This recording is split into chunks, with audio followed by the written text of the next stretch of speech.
નમસ્કાર દર્શક મિત્રો, ફરી એકવાર ગુજરાત સમાચાર યુટ્યુબ ચેનલમાં આપનું સ્વાગત છે। વાત કરીએ આજના સમાચારની તો પાક ધિરાણ લોન માફ અંગે મોટા સમાચાર। ગુજરાતના દરેક ખેડૂતો માટે પાક ધિરાણ લોનને લઈને આવ્યા મહત્વના સમાચાર। ખેડૂતોએ લીધેલી લોનની નવા જૂની કરવા ખેડૂતો પાસેથી કેશ પેમેન્ટ માંગવાની બદલે ડાયરેક્ટ બેંકમાંથી ઓટો રિવ્યુ કરી આપવામાં આવે તેવી માંગ ખેડૂતો દ્વારા કરવામાં આવી છે।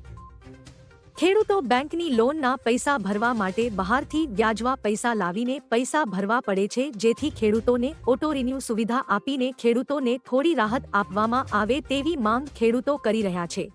જો કે વારંવાર પાક ધિરાણ લોન અને દેવા માફીને લઈ સમાચારો આપવામાં આવે છે, તો પણ ખેડૂતો દેવા અને પાક ધિરાણમાં રાહત આપવામાં આવતી નથી। ત્યારે હવે 2024ની વિધાનસભાની ચૂંટણી પણ આવી રહી છે, ત્યારે ચૂંટણી પહેલા ખેડૂતોના દેવા માફ કરવામાં આવે અને પાક ધિરાણ લોનમાં રાહત આપવામાં આવે તેવી માંગ લગાતાર કરવામાં આવી રહી છે। ત્યારબાદ હવામાન વિભાગની આગાહી। રાજ્યના હવામાનને લઈને ફરી એકવાર આગાહી સામે આવી છે। વેસ્ટર્ન ડિસ્ટર્બન્સ સક્રિય થતા તાપમાન ઉંચકાશે। હવામાન વિભાગની આગાહી મુજબ આગામી 3 દિવસ બાદ તાપમાનમાં 4 ડિગ્રીનો વધારો થશે, જેના પગલે ગરમીનો પારો ઉંચકાશે। આગામી 3 દિવસ તાપમાન યથાવત રહેશે। 3 દિવસ બાદ 3 થી 4 ડિગ્રી તાપમાન વધતા ઠંડીમાંથી ગુજરાતીઓને રાહત મળશે અને ગરમીનો અહેસાસ થશે। ત્યારબાદ ખેડૂતોમાં આક્રોશ આંદોલનની ચીમકી।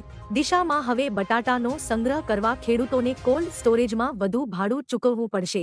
દિશા કોલ્ડ સ્ટોરેજ એસોસિએશનની બેઠકમાં લેબર તેમજ લાઇટ બિલ વધવાને કારણે કટાના ભાડામાં પણ વધારો કરતા ભારતીય કિસાન સંઘના આગેવાનોએ ભાડું વધારો પાછો ખેંચવાની માંગ સાથે વિરોધ કર્યો છે।